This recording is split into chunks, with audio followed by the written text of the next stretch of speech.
Nous allons parler des impacts des environnements, j'allais dire, sur le vieillissement, avec Anne Marcillac, qui est maître de conférences en neurosciences à l'École pratique des hautes études et également directrice de l'Institut transdisciplinaire du vieillissement. Bonjour. Bonjour. Alors vous êtes coordinatrice d'un livre, d'un nouveau livre dont le titre est Environnement et vieillissement, partenaires ou adversaires. Euh, J'allais dire qu'en fait, si on met un point d'interrogation à la fin du titre, est-ce que la réponse n'est pas évidente? Alors, j'aurais tendance à dire non, pas tant que ça. Donc, si on déroule le livre, on peut s'apercevoir qu'on pourrait avoir une réponse oui à partenaire et oui à adversaire.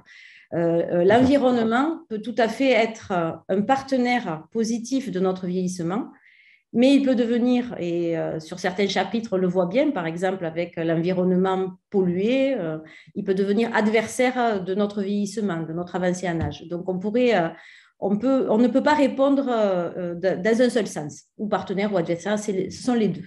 C'est ça. On va juste une petite parenthèse pour présenter votre institut, l'Institut transdisciplinaire du vieillissement. C'est le deuxième Alors, terme, à mon avis, qui est très important. voilà. Alors, l'Institut transdisciplinaire d'études du vieillissement, tout d'abord, c'est une composante de l'école pratique des hautes études. Le PHE est donc un établissement d'enseignement supérieur qui est rattaché à l'Université Paris Sciences Lettres à Paris.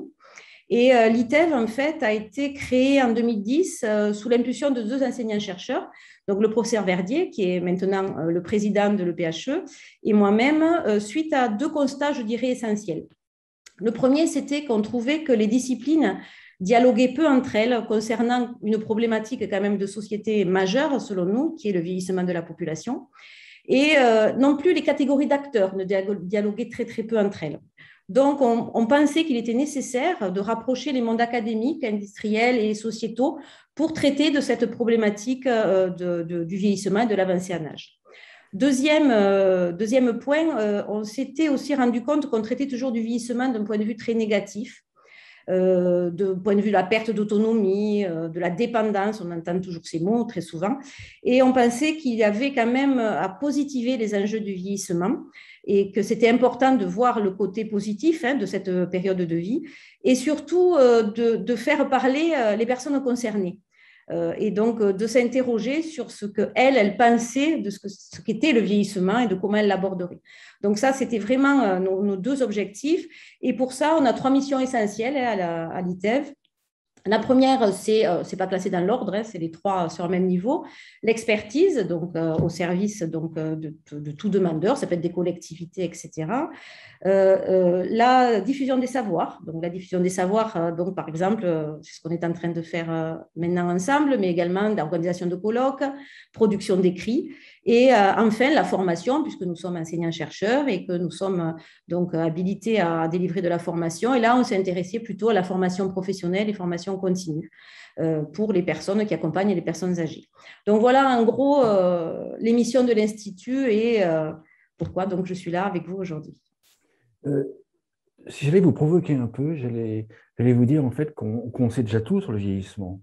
Dans le monde, sont réunis les savoirs. On sait déjà tout.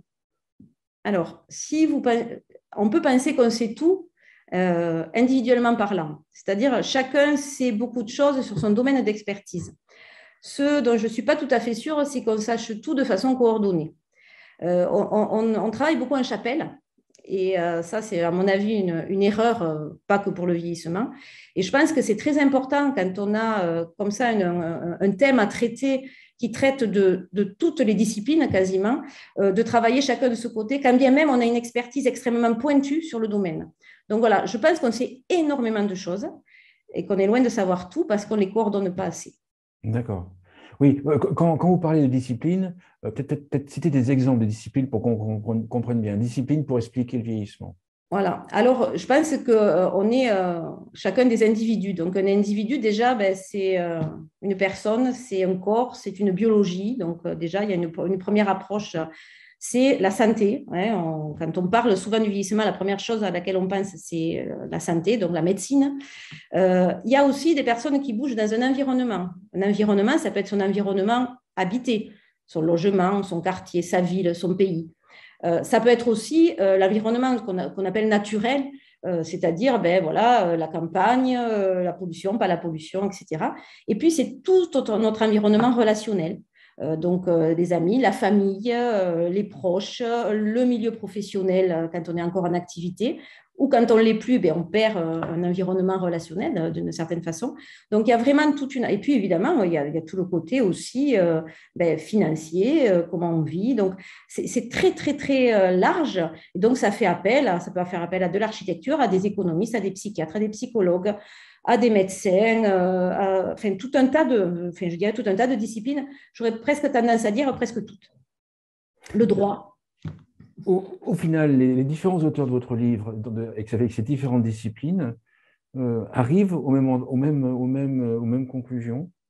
Alors, ce qui est très intéressant, c'est de les confronter. C'est ce qu'on a fait dans cet ouvrage.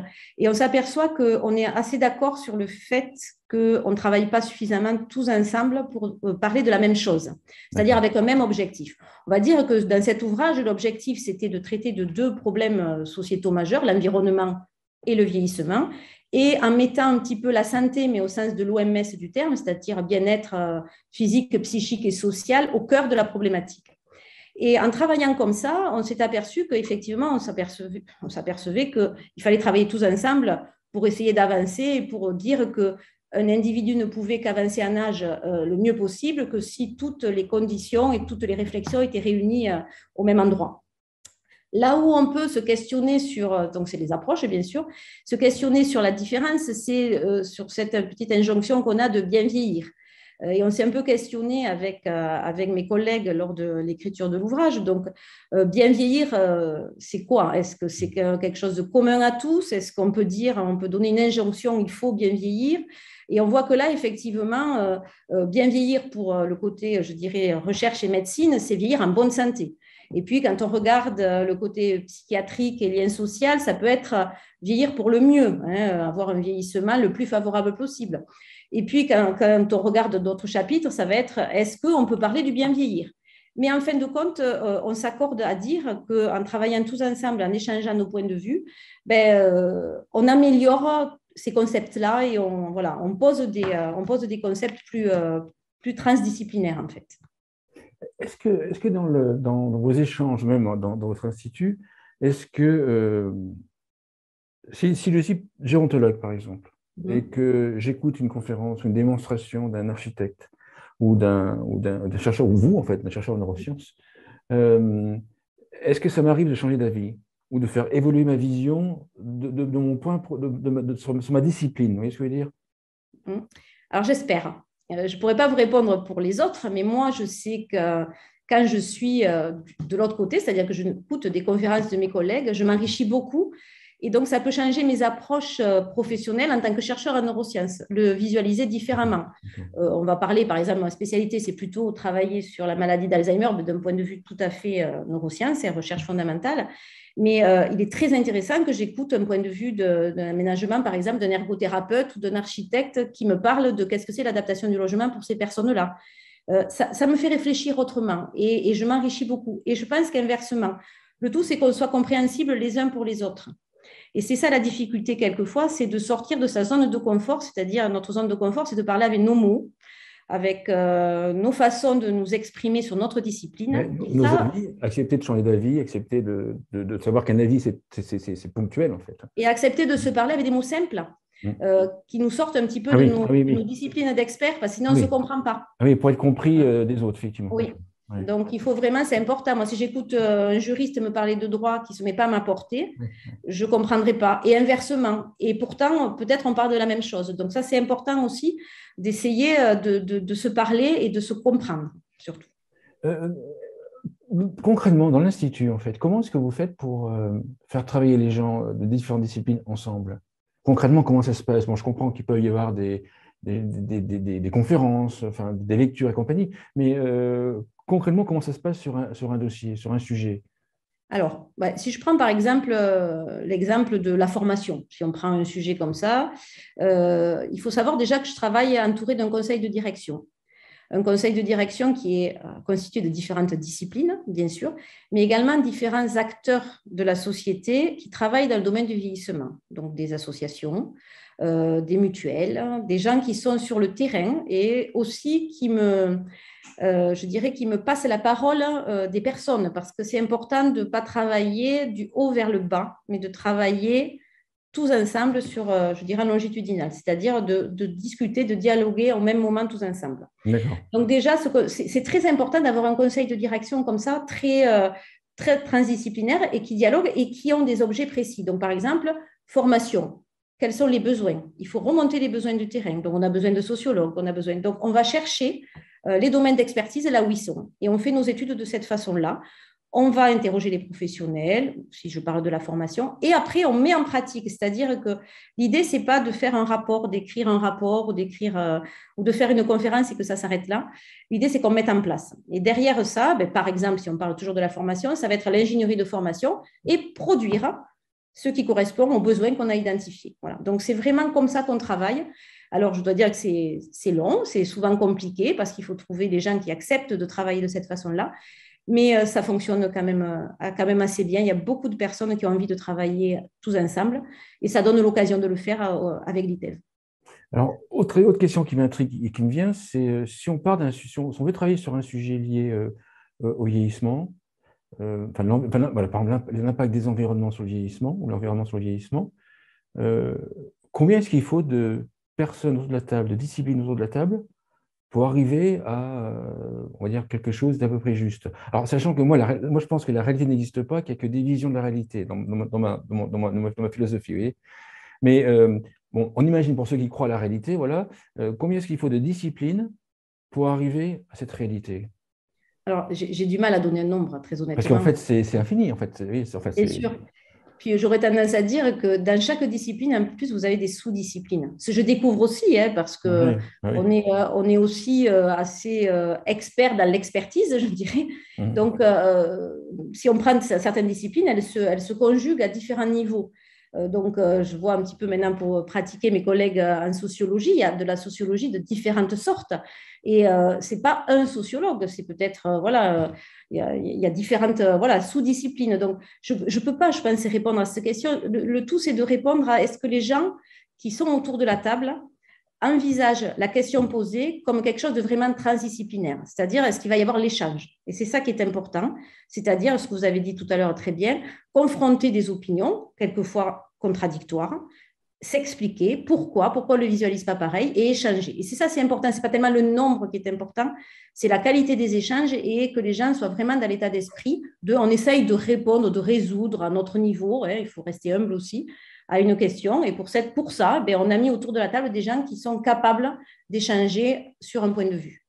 Alors, si je prends dans l'autre sens, et je repose ma question dans l'autre sens, si on assiste à une conférence d'un gérontologue ou d'un sociologue sur le vieillissement et qui affirme des choses, voilà, le vieillissement, c'est comme ça, c'est dû à ça, en fait. En échangeant avec vous, maintenant, j'aurais tendance à dire, voilà, attention, il parle que de son point de vue et que de sa discipline, potentiellement. Alors là, on a la difficulté qu'on a tous dans nos domaines d'expertise, c'est à qui on s'adresse. Si vous vous adressez à un parterre d'experts, vous avez intérêt de rester dans votre domaine d'expertise et avec vos convictions d'experts dans votre domaine d'expertise. Si vous vous adressez à du tout public dans un autre, c'est pour ça que l'ITEV n'est pas un institut de recherche, c'est un institut ouvert vers l'extérieur. Si vous adressez à différents publics qui n'ont pas forcément le même langage, etc., là, vous pouvez vous permettre souvent donc, de donner une opinion qui est une opinion générale qui regroupe d'autres opinions. Mais parce que vous n'êtes pas avec votre casquette d'expert, de l'expertise sur le domaine. C'est quelque chose c'est un peu un exercice délicat pour des différents domaines de recherche. C'est que nos pairs ne nous disent pas, oui, mais enfin, ce que tu as dit, c'est tellement généraliste que c'est... Oui, c'est certainement généraliste pour l'expert, mais c'est certainement une vérité, quelque chose à défendre pour le public.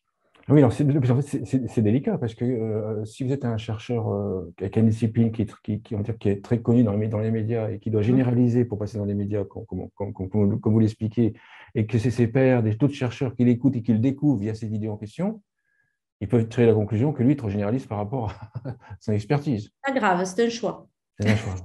Voilà, je veux dire, quand on fait de la diffusion des savoirs, quand on fait enfin, quand on essaye de se mettre un petit peu au service de la société sur des grands thèmes qui nécessitent aussi, bien sûr, des points d'expertise très, très précis, ben, on accepte ce regard qui peut-être quelquefois, voilà, mais je dois dire que quand même la majorité des collègues, la majorité des domaines et des disciplines acceptent ça parce que je crois qu'à un moment donné, sur un thème comme environnement, vieillissement, ça serait quand même bête de garder pour nous tout ce qu'on sait ou tout ce qu'on essaye de savoir ou tout ce qu'on essaye de découvrir, qu'on ne partage pas et qu'on ne s'enrichisse pas surtout du terrain. Parce que lorsqu'on ne parle qu'entre nous, on ne peut pas s'enrichir de la vie de tous. Et bon, à Bien mon sûr, avis, sur des thématiques comme ça, bien sûr. tout le monde est expert de l'environnement et du vieillissement. Bien sûr. Puis d'ailleurs, je me souviens d'avoir fait une conférence il y a une dizaine d'années à Saint-Gallen, qui était une conférence internationale d'une association sur la démographie, sur l'espérance de vie. Est-ce qu'elle progresse, est-ce qu'elle baisse dans le monde? Il y avait deux chercheurs d'université qui étaient très prestigieux, ils avaient fait leurs études, etc., enfin, leurs recherches, et ils étaient arrivés à deux conclusions différentes. Et c'était marrant parce que les deux conclusions étaient cohérentes, enfin, chacune était cohérente par rapport à son propre point de vue. Et au final, Donc, on se dit, mais alors donc, on en est où? Non, ça progresse ou ça baisse? Enfin, tu vois, c'était effectivement, et celui qui disait que ça baissait, il disait plutôt la pollution, on va dire la malbouffe, etc. Et celui qui progressait, il disait, bah, écoutez, il y a quand même les progrès de la médecine. Je schématise. alors, ben, c'est un petit peu ce qu'on a traité dans notre livre à certains niveaux, c'est-à-dire qu'effectivement, ça a forcément progressé avec tous les progrès de la médecine, l'hygiène de vie, etc. Mais sont apparues d'autres problématiques, la pollution, les transports quand même aériens qui étaient beaucoup moins développés avant, les nouvelles maladies chroniques dues à nos modes de vie, hein, comme le diabète, l'hypertension, etc.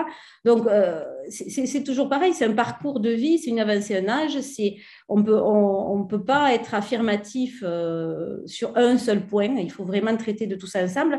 Il y a des côtés positifs et des côtés négatifs. Si vous regardez la Covid et malheureusement ce que nous avons traversé, le confinement, en fait, il a eu un côté extrêmement négatif pour nous, humains, puisqu'en fait, évidemment, il y a eu des décès dus à la maladie elle-même, puis dus à l'isolement, etc.